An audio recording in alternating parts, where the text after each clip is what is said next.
All right. Hi, everyone. I'm Yasmin Dufan. My pronouns are she, her, and I'm attending the session today from the EY office in Montreal, Quebec, which sits on unceded Indigenous lands. And I'm joining on behalf of the Diversity, Equity, and Inclusions team here at EY. I would like to welcome everyone to our first Eco Innovators Canada event for our climate justice sprint. And just to let everyone know that this meeting is going to be recorded, so you can watch it later if you'd like. And before we start today's event, I would like to begin by acknowledging the Indigenous people of all the lands that we are on today.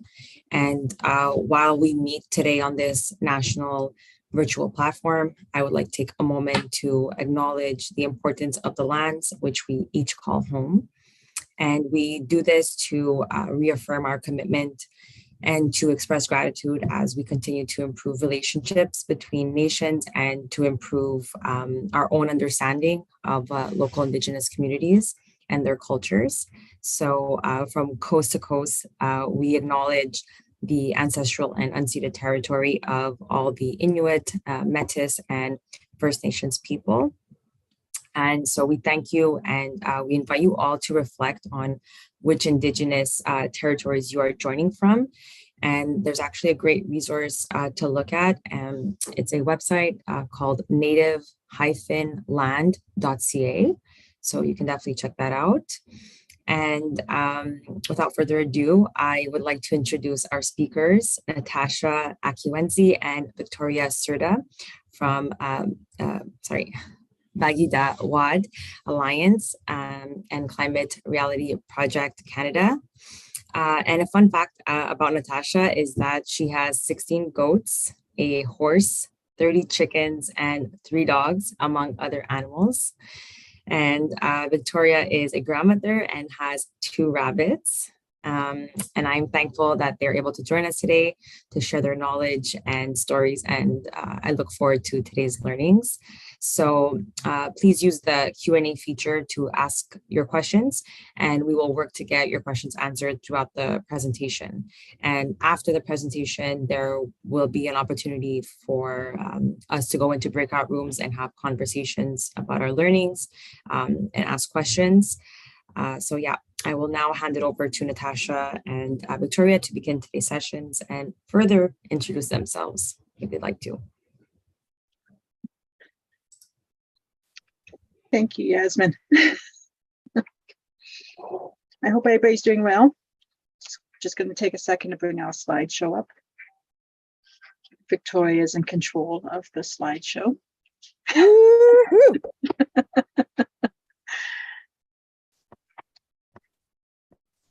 So, climate change versus whitefish. I always feel like this is like, I don't know, beginning of a movie title. My grandson would be going, fight, fight, fight, fight. So I apologize for the winter scene. It's just going to be preparing everybody for winter. It is coming. So a lot of these slides have a bit of a wintry feel to them. So anyway, that's where it is. Bagida'waad Alliance. So it's pronunciated bog, like a swamp, and then ida, and then wad, like a gum, like a wad of gum. So Bagida'waad Alliance. It's actually translates to base at an Adinishnabemoan. We formed a long time ago in a very distant land, it feels like. Let's take a look at the decline of Lake Whitefish and climate change.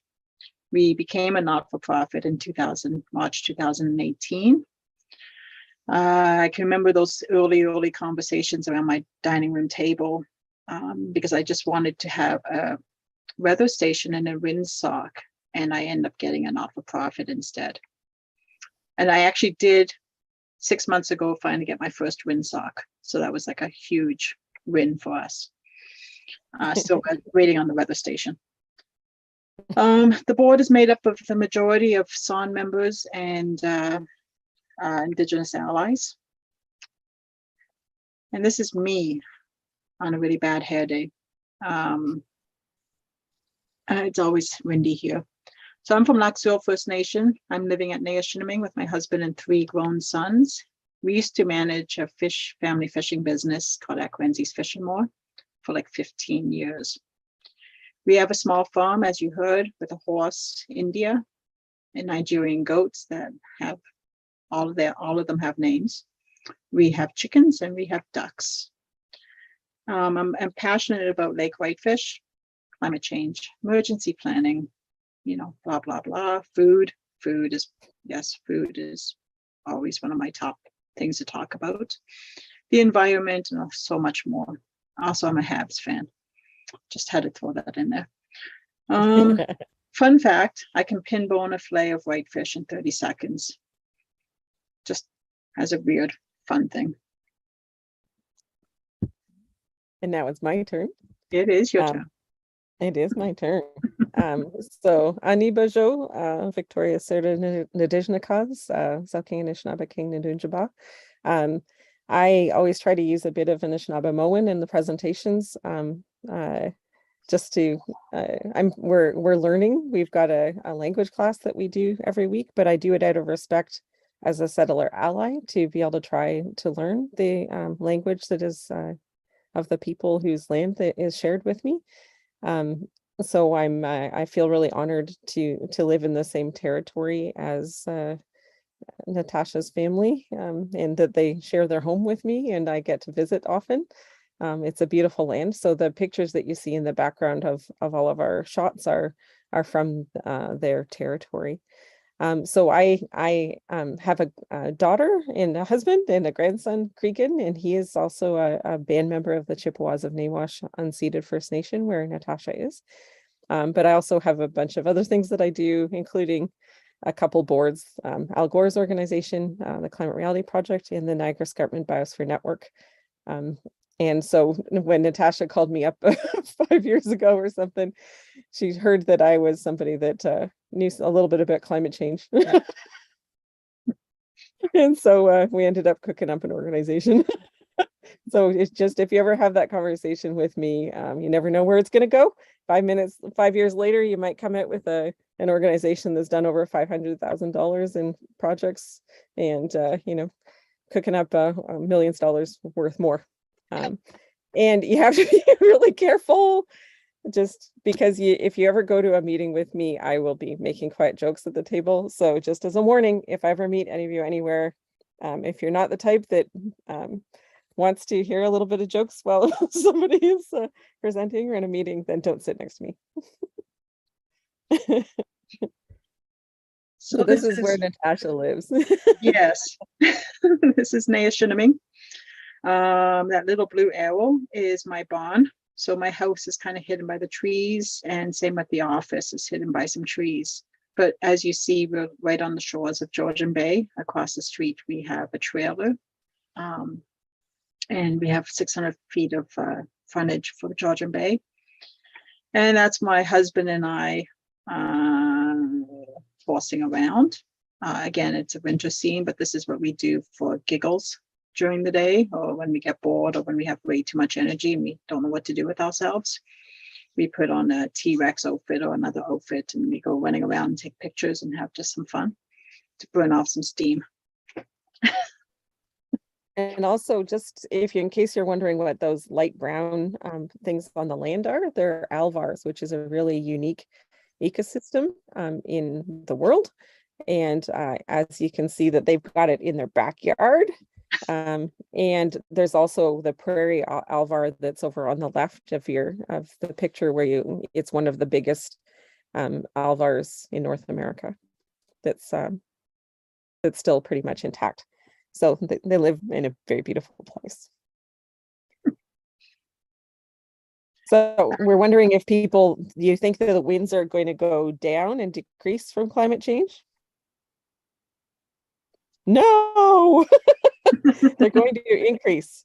And that's one of the biggest problems with the fishing families that they're having, is they can't get out on the water as much. They used to get out 5 days a week on average, and now they can get out 2 days a week on average.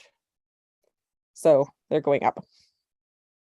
And we have a fisheries scientist or a retired professor of fisheries science that collected all the data for us, Dr. John Anderson, and he looked at at what was happening on the buoys on the lakes, the Great Lakes. And so these are some stats on how the wind speeds are going up and the size of the waves, if I'm reading that correctly. Natasha? Have you noticed the water is warming in Lake Huron? So the Great Lakes. The water's all warming. And it's not really good for cold water fish, like lake whitefish and trout. And it's also more welcoming for invasive species like zebra mussels, Quagga mussels. There's less ice coverage. Ice coverage protects the whitefish eggs. Should I? No, I'll be nice. I was going to ask Victoria to do the baby whitefish imitation for you, but I'll be nice. Somebody's going to have to ask that question, the question and answer, but she does a great imitation of baby whitefish. There's also more snow squalls, which means more evaporation. That means actually more snow days and a little bit more tricky driving, and increased bacteria levels. And again, Dr. John Anderson helped us collect this information. So as you see, the ice is going down because the temperatures again are going up with the water. So which one do you think is native? Lilac or cardinal flower? Any guesses? Cardinal flower. Oh, you get this one, Natasha. Oh, fun. Climate change and fishers. So I call people who fish fishers because they're different than anglers. So how it looks to a fisher, climate change. Winds are increasing, which equals more risk and not able to fish. Storms are moving in faster and not even in the forecast. I've seen that. My son and my husband went out fishing a number of years ago when he was a young boy, my son. And they got caught in a thunderstorm that wasn't even on the forecast. And it was a memory. It was it was quite the memory for him. So there's greater risks. The catch is changing. There's less whitefish and more lake trout, which equals less income. The reason that being is because we get more money from fish wholesalers or fishmongers for whitefish, and we get about a quarter of that for lake trout. Algae is growing faster, which increase the cost of fishers. Why? Is because we have to avoid those areas, or if the algae gets on the nets, that they can destroy the nets. Also, that the fish can see the nets because they're just a green sheet hanging out in front of them. Fish aren't exactly stupid. Winds are damaging gear. Again, the wave action moves the nets, drags them. So when you damage the gear, of course, there's an increased cost to fishers. And again, the fish can see the nets. If they get hit with algae, the algae gets blown around under the water by the wind and wave action, and well, it just becomes a mess. There's less days on the water, which equals less income for fishers. And there's very few young fishers coming up because they see the older fishers struggling, and knowledge is not being transferred, which is what the community is known for. We're known as a fishing community. This is one example of what we see now. We're starting to see more tornado warnings, some more severe thunderstorm watches, special weather statements. And this is what I look at all the time, is the marine forecast, and I still look at it all the time. So Northern Lake Huron, this was a storm warning. I didn't even know there was anything past a gale warning. I had never seen a storm warning in effect, which is one step up from a gale warning, which is one step up from a strong wind warning. So it's been interesting to watch these varying degrees of weather. Over to you. So we were asked kind of what can we all do? And these are probably all things that you've thought about before, but we do to try to get people to think about things in their own lives. We do a lot of shoreline cleanups. We do one a month in the times of the year when you can do a shoreline cleanup without walking through the ice. And the picture in the top is me and Natasha in our inflatable costumes. Natasha is the chick coming out of the egg, and I am the frog. Just to be clear, I just want to make sure everyone knows who's who. This was in On Sound in front of the grain elevators at Kelso Beach. We do everything with humor and laughing and joy and try to make it, even though it's a difficult topic and not really a lot of fun to go around and picking up other things that other people have thrown away when they don't care about the environment. But we go around and try to make it fun and bring attention to ourselves, but in a fun way, so that it's not so people feel like they want to join and do something too. So keeping the shorelines clean is super important.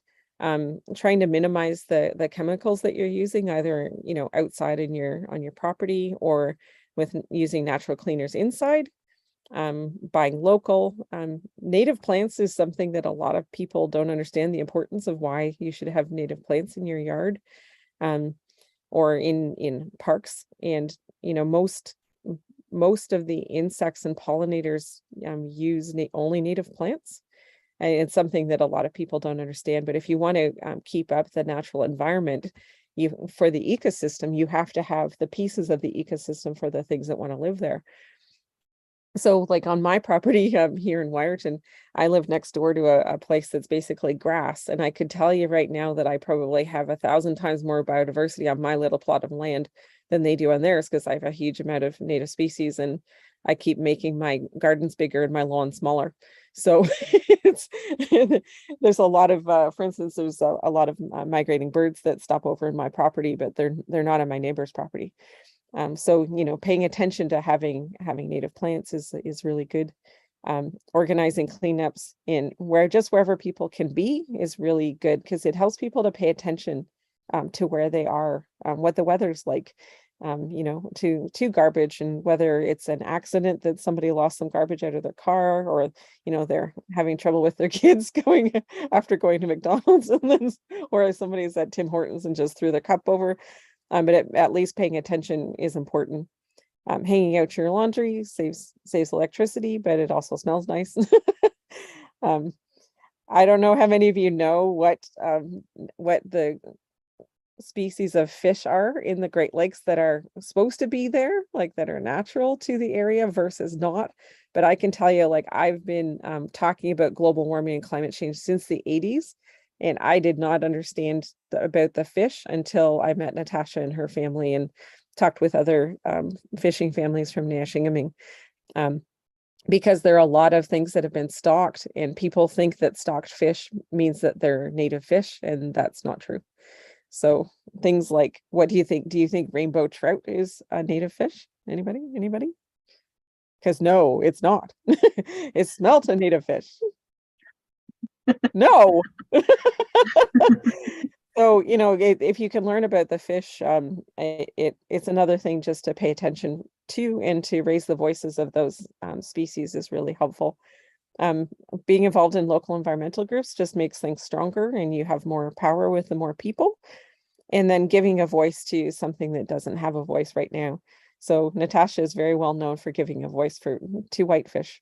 And that is a really important part of being a good person in this day and age, is trying to make sure that people understand what's going on. Over to you. So what has Bagida'waad done? We've done a lot of shoreline cleanups, as you heard.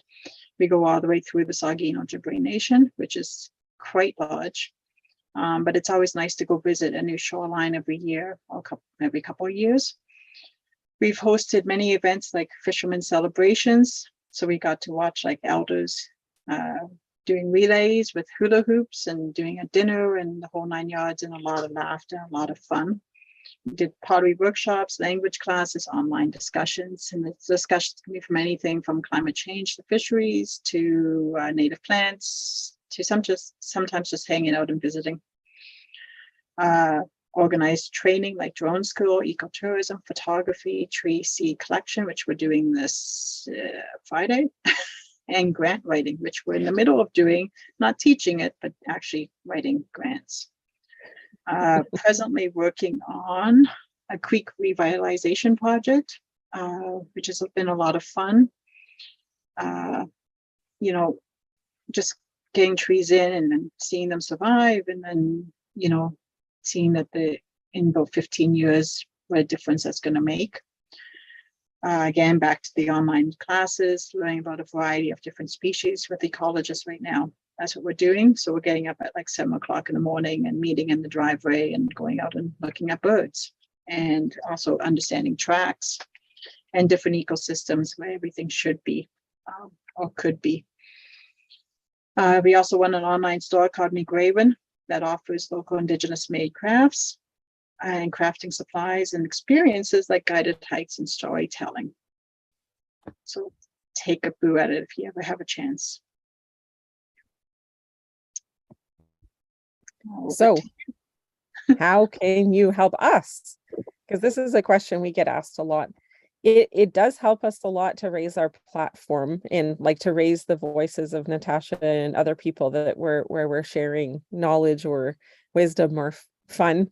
You know, if you look at our social media streams, or mainly Natasha's work, they're a good mix of fun and being serious. So don't feel like it's going to be something heavy that there's a lot of fun in there. And there's some things that are just really nice. Like Andrew takes pictures of the sunrise almost every day, and Natasha posts them, and it's really cool to see the sunrise in the morning over the water. So that you may just help you to kind of connect when you get up in the day and be able to see the sunrise somewhere. So we love partners. We love working with people. So if you know of anything that you know might be good to do, or that people might want to meet us, or that network, or if there's some kind of funding opportunity you hear about, let us know. We try our best to be open for anybody to attend any of our events. We do a lot of them online, so feel free to join us. Bagida'waad.com is our store. It's kind of a very small social enterprise at the moment, but we're trying to grow it whenever we have time, which isn't a lot, but we try.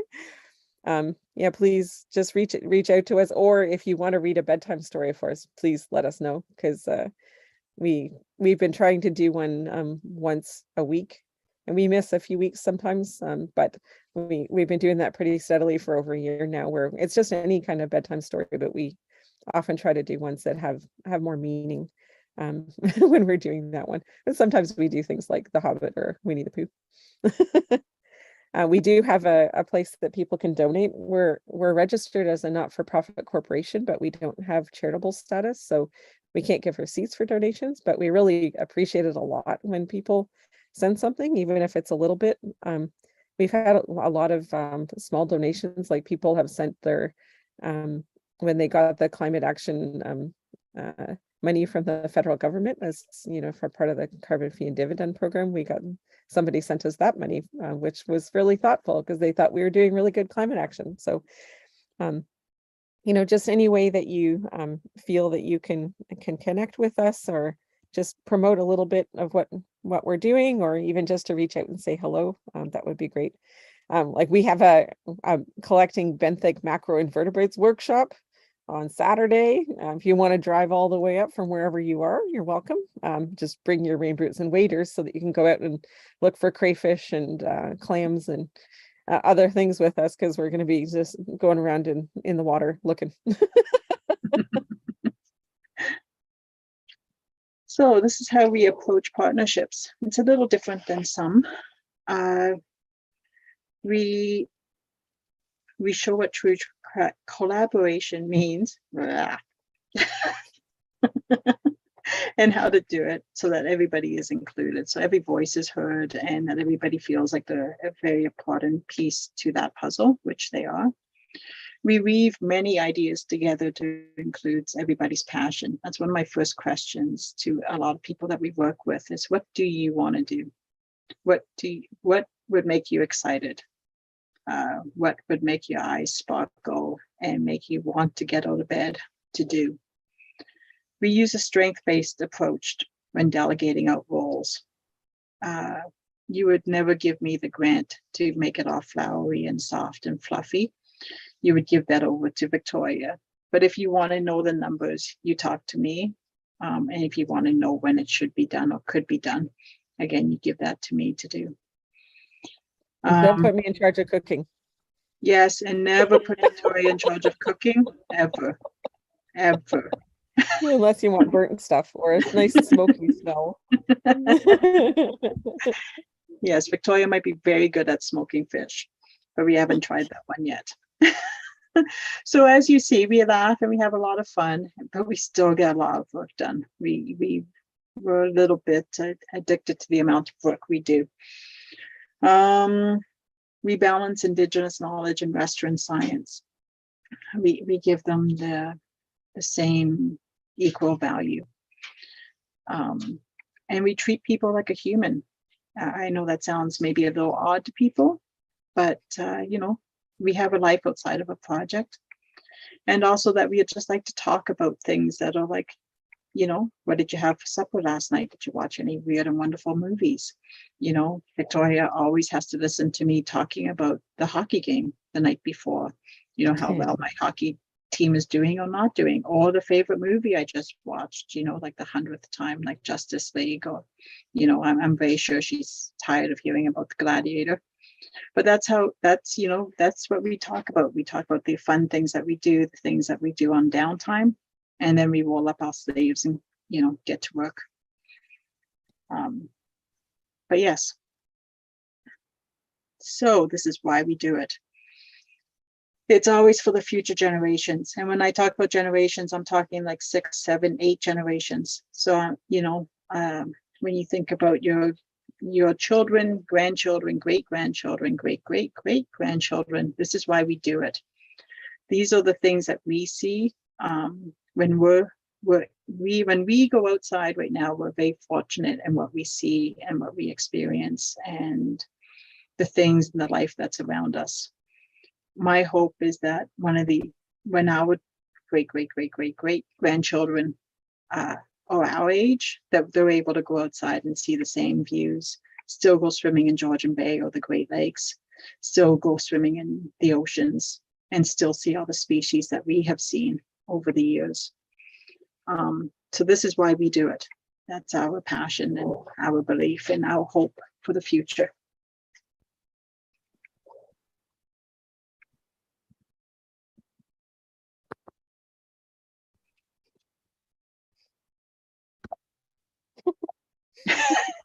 Sorry, I'm having a technical difficulty. Okay, There you go. and this is how you can contact or follow us. And, I don't mean it in a creepy way, but it's just one of the many ways. You can email us or find us on Facebook, Instagram, Twitter, even TikTok. We also have a website. And that's what we do. So miigwech for your time, and which means thank you.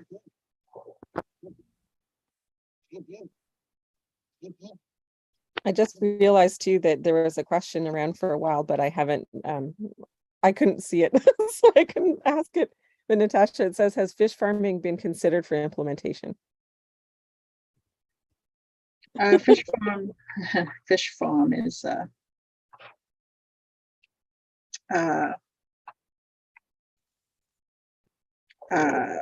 fish farm. I don't. Take a try at this one. Yes, please. There was a small fish farm at Neshingaming at one point that was in the water on Georgian Bay, and it ended up being really bad for the ecosystem.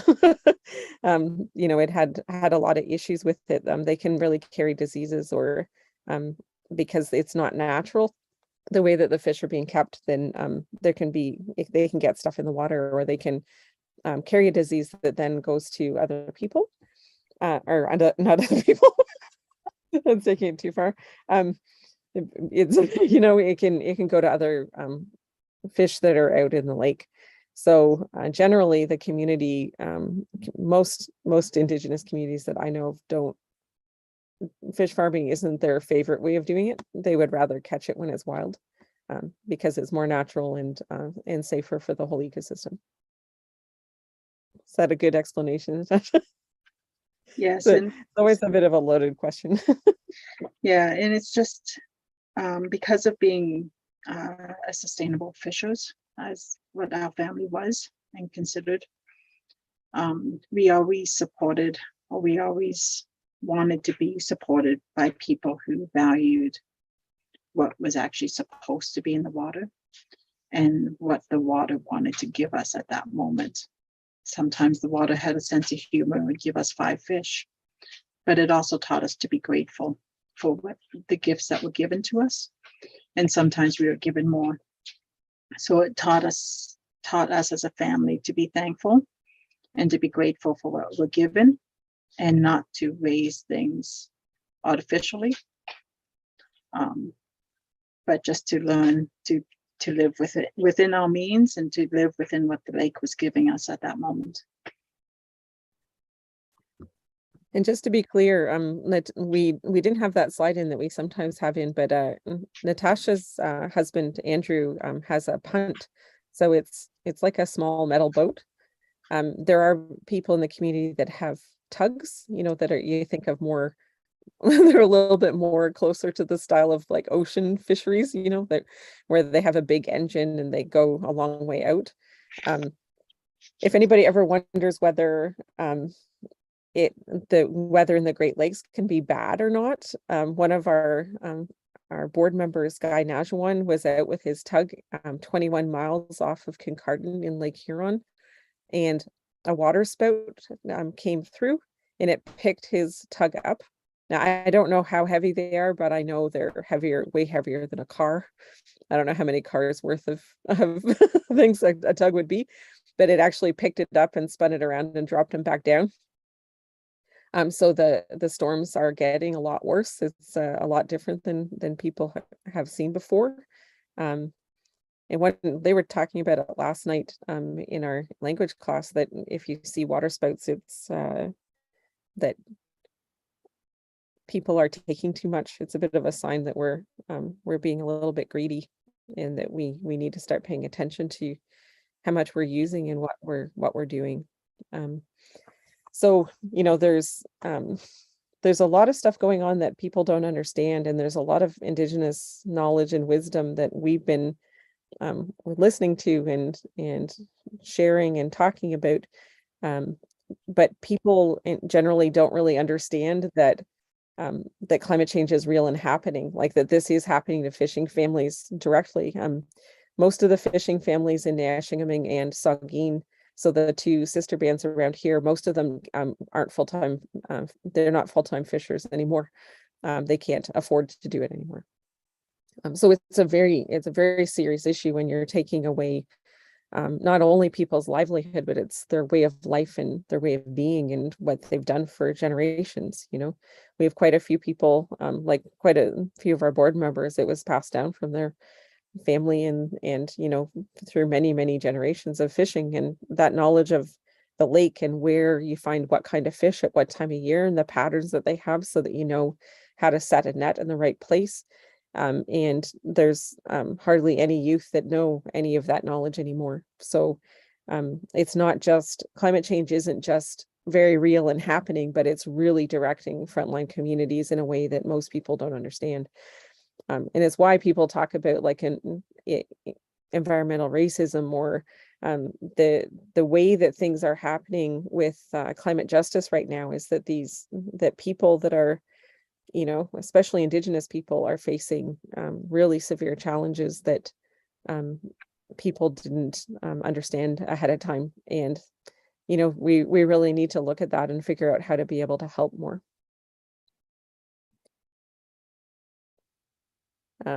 I know one thing Natasha was telling Trent and Yasmin before was that we were at an event in Toronto. I won't say what organization it was with, But there was a presenter there that was talking about how climate change, and it was somebody that was, worked on Bay Street in Toronto.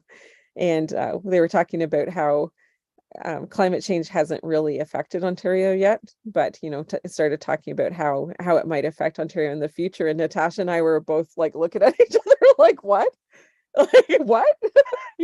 you don't know how much it's affecting everyone now. And we need to get people to understand that this isn't, these aren't devastating effects that are happening in 15 years. These are things that are happening now, and that we really need to address and do something about it. So Natasha, do you want to add anything before we go into the, we'll go switch over into the other Zoom account where we can have small group discussions for anyone that would like to be able to stay on and be able to chat a bit about what we were just talking about. We think it's really important to be able to have a discussion and, to really think about it when you're at something. Processing it is really important.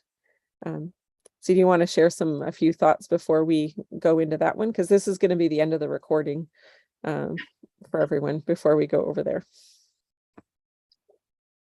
No, my biggest thing is just to learn about your environment, to learn about your home, to learn about what surrounds you, and to help give voice to things that are in need.